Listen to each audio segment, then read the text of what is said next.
Assalamualaikum warahmatullahi wabarakatuh. Kami dari kelompok 3, 10 MIPA 1 akan mempresentasikan mengenai teks hikayat. Anggota kelompok kami yakni Ahmad Naufal, absen 3, Dito Ristama, absen 8, Hana Nabila, absen 13, Muhammad Rifki, absen 18, M. Syarifuddin, absen 23, Najma Putri, absen 28, Raisa Nismara, absen 33, Cindy Aulia, absen 38. Ringkasan teks hikayat si miskin. Pada zaman dahulu, kata di negeri Antan Berantah yang dipimpin oleh seorang raja yang bernama Maharaja Indra Dewa, hiduplah pasang suami istri yang sangat miskin. Si miskin sebenarnya adalah seorang raja yang dikutuk oleh Batara Indra hingga seperti itu. Pada suatu hari, ketika raja-raja, para menteri, dan rakyat sedang menghadapi Baginda Raja, si miskin juga ingin datang menghadap, namun orang-orang yang melihatnya tertawa dan memukulinya dengan batu dan kayu hingga berdarah-darah. Sang raja yang mendengar keributan kemudian mengusir si miskin sampai ke tepi hutan. Lalu di sanalah ia tinggal bersama istrinya. Saat siang hari, si miskin berjalan ke dekat kampung untuk mencari rezeki, namun setiap orang melihatnya ia diusir dengan kayu. Lalu larilah ia ke pasar. Naas di sanalah malah dipukuli dengan kayu dan dilempari batu. Tok berapa lama istri si miskin hamil 3 bulan. Sang istri menangis karena ingin sekali makan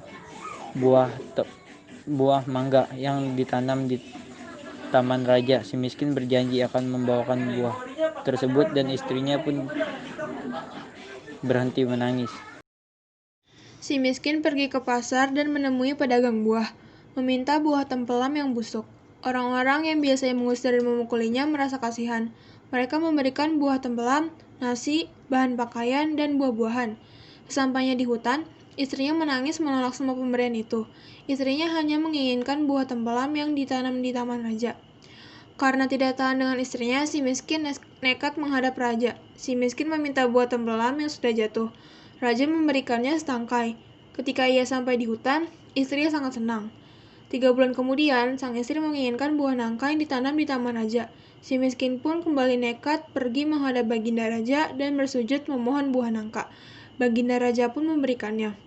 Hingga akhirnya sang istri melahirkan seorang anak laki-laki yang sangat tampan. Mereka memberinya nama Makaromah, yang artinya anak di dalam kesulitan. Kemudian si miskin ingin membangun rumah untuk mereka bertiga. Ketika ia menggali tanah untuk menancapkan tiang, ia menemukan talaju yang berisi banyak emas dan mencukupi kebutuhan mereka hingga anak cucunya nanti. Analisis cerita bagian 1. Definisi hikayat dan cerpen. Hikayat adalah karya sastra yang biasanya berbentuk cerita lama dengan gaya bahasa Melayu yang bersifat rekaan atau tidak nyata dan mengisahkan kehebatan atau mukjizat tokoh utamanya. Cerpen atau cerita pendek adalah karangan prosa pendek yang menceritakan suatu kejadian yang dialami tokoh dengan menonjolkan watak pelaku. Nomor 2, termasuk jenis. Apakah teks hikayat si miskin? Teks hikayat si miskin tergolong jenis hikayat Melayu asli bercampur dengan unsur Islam, karena gaya bahasanya menggunakan Melayu lama, banyak menggunakan konjuksi maka. Terdapat kata-kata arkais seperti kata upeti, sumber mula, berlatar belakang kerajaan dan menggunakan unsur Islam. Pada kalimat ini, saat bercerita orang dahulu kala sekali, peristiwa Allah Subhanahu wa Ta'ala menunjukkan kekayaannya kepada hambanya. Analisis cerita nomor 3, yakni ciri-ciri teks hikayat si miskin. Ciri yang pertama, ada anonim. Anonim berarti tidak diketahui secara jelas nama pencerita atau pengarang.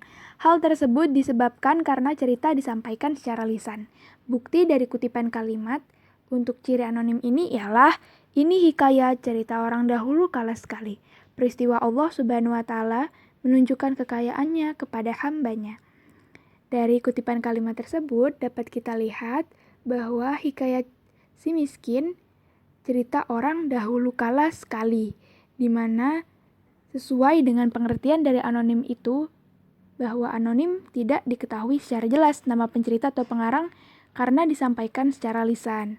Yang kedua, ada ciri istana sentris yang berarti berlatar belakang cerita kerajaan. Kutipan kalimatnya yakni 1. Adapun nama raja di dalam negara itu Maharaja Indra Dewa. Yang kedua, namanya terlalu amat besar kerajaan Baginda itu. Yang ketiga, beberapa raja-raja di tanah dewa itu takluk kepada Baginda dan mengantar upeti kepada Baginda pada setiap tahun. Yang keempat, maka pada suatu hari Baginda sedang ramai dihadapi oleh segala raja-raja, menteri, hulu balang, rakyat sekalian di penghadapannya. Dapat kita lihat dari 4 contoh kutipan kalimat tersebut, sudah sangat jelas sekali bahwa memang berlatar belakang cerita kerajaan di mana ada rajanya, ada raja-raja lain, ada menteri, ada hulu balang, dan ada pula rakyat sekalian. Ciri yang ketiga yakni bersifat statis. Maksudnya statis adalah jalan ceritanya tetap dan tidak banyak mengalami perubahan secara drastis. Dalam hikayat si miskin ini, jalan cerita memang tidak banyak mengalami perubahan. Jika kita membacanya secara keseluruhan, didapati bahwa awalnya ada seorang suami istri yang mengelilingi negara dari Raja Maharaja Indradewa untuk mencari rezeki. Kemudian, saat perkumpulan segala raja dan rakyat, kedua suami istri ini yang lebih dikenal dengan sebutan si miskin turut hadir. Kehadiran keduanya membawa respon yang buruk terhadap golongan atau kalangan rakyat lainnya. Kemudian, sepasang suami istri tersebut dilempari kayu dan batu habis-habisan oleh rakyat lain, lalu diusir hingga ke tepi hutan. Beberapa lama kemudian, sang istri hamil dan mengidam buah mempelam atau mangga yang ada di dalam taman raja. Selanjutnya, sang suami pun memberanikan diri untuk mencari buah tersebut ke pasar. Ternyata, salah seorang pedagang pasar memberikan buah mempelam yang diidamkan istrinya tersebut. Dan semakin hari, saat istrinya sedang mengandung, banyak rakyat yang menyumbangkan kebutuhan pokok kepada pasangan tersebut. Lalu sang istri melahirkan seorang anak lelaki dengan nama Markaromah. Saat sang suami hendak menggali tanah untuk mendirikan tiang teratak, tiba-tiba muncullah sebongkah emas dari tanah tersebut. Sepasang suami istri tersebut akhirnya hidup dengan berkecukupan.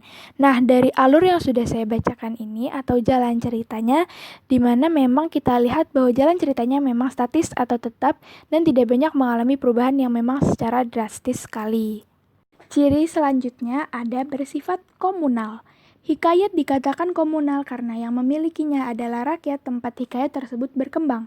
Dapat dilihat berdasarkan asalnya, hikayat si miskin berasal dari Melayu asli karena banyak disajikan dengan kata-kata bahasa Melayu klasik dan kata arkais. Seperti contohnya, hatta. Maka pada suatu hari Baginda sedang ramai dihadapi oleh segala raja-raja, menteri, hulu balang, rakyat sekalian di penghadapannya. Hatta diartikan sebagai kata hubung lalu. Hulu balang dapat diartikan sebagai pemimpin pasukan atau prajurit pengawal. Lalu contoh lainnya, setelah dilihat oleh orang banyak, si miskin laki bini dengan rupa kainnya seperti di mamah anjing rupanya. Nah, di sini ada kata laki bini. Laki bini itu diartikan sebagai pasangan suami istri. Dan kata di mamah diartikan sebagai dikunyah. Ada juga contoh lainnya yakni, maka istrinya menangis hendak makan buah mempelam yang ada di dalam taman raja itu. Nah, buah mempelam itu punya arti juga, yakni artinya buah mangga. Selanjutnya ada menggunakan bahasa klise. Bahasa klise adalah sebuah bahasa yang mengalami pemudaran, baik dari segi makna, fungsi, maupun nilai, karena terlalu sering digunakan, sehingga tidak lagi memiliki kesan istimewa dan sampai tidak menunjukkan makna aslinya. Dalam hikayat si miskin, contoh kutipan kalimatnya ialah, diamlah, Tuan jangan menangis. Yang kedua, biarlah aku mati sekali. Nah, kita lihat di konteks contoh pertama, diamlah Tuan jangan menangis. Kalau kita membaca kembali dari teks hikayat si miskin ini, kata diamlah Tuan jangan menangis, di sini sedang menceritakan bahwa sang suami sedang dalam kondisi yang benar-benar terpuruk, di mana dia sangat dibenci oleh banyak orang dan susah sekali mendapatkan rezeki. Nah, dari kata Tuan jangan menangis, ini menjadi kalimat yang sering digunakan apabila kita memang sedang sedih. Dan seharusnya terpuruk ini sudah sangat terpuruk. Jadi kata "Tuan jangan menangis" ini sebenarnya terlalu simpel untuk dikatakan. Lalu yang kedua, biarlah aku mati sekali. Nah, peristiwa mati atau kematian ini adalah peristiwa yang memang sangat sakral, di mana banyak orang yang sedih. Dan kata biarlah aku mati sekali seakan-akan dia menghilangkan kesan istimewa atau kesan sakral tersebut dan tidak menunjukkan makna aslinya. Sifat tradisional. Hikayat bersifat tradisional atau meneruskan budaya atau tradisi atau kebiasaan yang dianggap baik. Kutipan kalimatnya, maka terlalu belas hati sekalian orang pasar itu yang mendengar kata si miskin. Seperti hancurlah rasa hatinya. Maka ada yang memberi buah mempelam, ada yang memberikan nasi, ada yang memberikan kain baju, ada yang memberikan buah-buahan. Lalu bersifat didaktis. Bersifat didaktis atau mendidik, baik didaktis secara moral maupun didaktis secara religi. Kutipan kalimatnya, maka terlalu amat kasih sayangnya akan anak itu, tidak boleh bercerai barang seketika jua pun dengan anaknya markaromah itu. Lalu menceritakan kisah universal manusia, yaitu hikayat menceritakan kisah secara universal seperti peperangan antara yang baik dengan yang buruk dan dimenangkan oleh yang baik. Contoh kutipan kalimatnya, adapun akan emas ini sampai kepada anak cucu kita sekalipun tiada habis dibuat belanja. Lalu terdapat kemustahilan di ceritanya. Sesuatu hal yang tidak logis dan tidak dinalar oleh akal pikiran manusia. Kutipan kalimatnya, maka digalinyalah tanah itu hendak mendirikan tiang teratak itu. Maka tergalilah kepada sebuah telaju yang berisi emas terlalu banyak. Dan yang terakhir menceritakan kesaktian seorang tokoh. Para tokoh yang terdapat dalam hikayat biasanya memiliki kesaktian yang melebihi orang biasa. Kutipan kalimatnya adalah, adapun nama raja di dalam negara itu Maharaja Indradewa. Namanya terlalu amat besar kerajaan Baginda itu. Beberapa raja-raja di tanah dewa itu takluk kepada Baginda dan mengantarkan upeti kepada Baginda pada setiap tahun. 4. Nilai-nilai yang terkandung dalam teks Si Miskin. 1. Nilai agama. Konsep nilai, percayalah bahwa Tuhan yang akan menentukan nasib. Kutipan teks, maka tergalilah kepada sebuah telaju yang berisi emas terlalu banyak. 2. Nilai sosial. Konsep nilai, hendaknya kita mau berbagi untuk meringankan beban orang lain. Kutipan teks, maka terlalu belas hati sekalian orang pasar itu yang mendengar kata si miskin. Maka ada yang memberikan buah mempelam, ada yang memberikan nasi, ada yang memberikan kain baju, ada yang memberikan buah-buahan. 3. Nilai budaya. Konsep nilai, budaya menyembah kepada seorang raja atau tunduk kepada raja. Kutipan teks, maka diambillah oleh si miskin itu seraya menyembah kepada Baginda itu. 4. Nilai moral. Konsep nilai, kita harus bersikap bijaksana dalam menghadapi segala hal di dalam hidup kita. Kutipan teks, maka terlalu belas rasa hati istrinya melihat aku suaminya demikian itu. Maka ia pun menangis pula seraya mengambil daun kayu lalu dimamahnya. Maka disapukannya lah ke seluruh tubuh suaminya sambil berkata, diamlah, Tuan jangan menangis. 5. Kaidah kebahasaan teks si miskin. Banyak menggunakan konjungsi. Maka selaku ini adapun akan si miskin itu aslinya daripada raja keindraan. Maka karena sumpah Batara Indra, maka jadilah ia demikian itu. Maka adalah suaminya itu pun segarlah sedikit tubuhnya. Setelah itu maka suaminya pun masuk ke dalam hutan mencari ambat yang muda yang patut dimakannya. Maka dibawanyalah kepada istrinya. Maka demikianlah belaki bini. Dalam kutipan tersebut, konjungsi maka digunakan hingga 6 kali. Banyak menggunakan kata arkais, upeti atau yang diartikan uang atau emas dan sebagainya, yang wajib dibayarkan atau dipersembahkan oleh negara-negara kecil kepada raja atau negara yang berkuasa atau yang menaklukkan. Hulu balang, yang artinya laskar, kepala laskar, atau pemimpin pasukan. Hata, yang artinya lalu, sudah itu lalu, Maka, banyak menggunakan majas atau gaya bahasa. Majas simile. Majas simile yaitu majas yang membandingkan suatu hal dengan hal lainnya menggunakan kata penghubung atau kata pembanding. Contohnya seperti laksana, bak, dan bagaikan. Si miskin laki bini dengan rupa kainnya seperti di mamah anjing rupanya. Sekian presentasi dari kelompok kami. Terima kasih telah menyaksikan.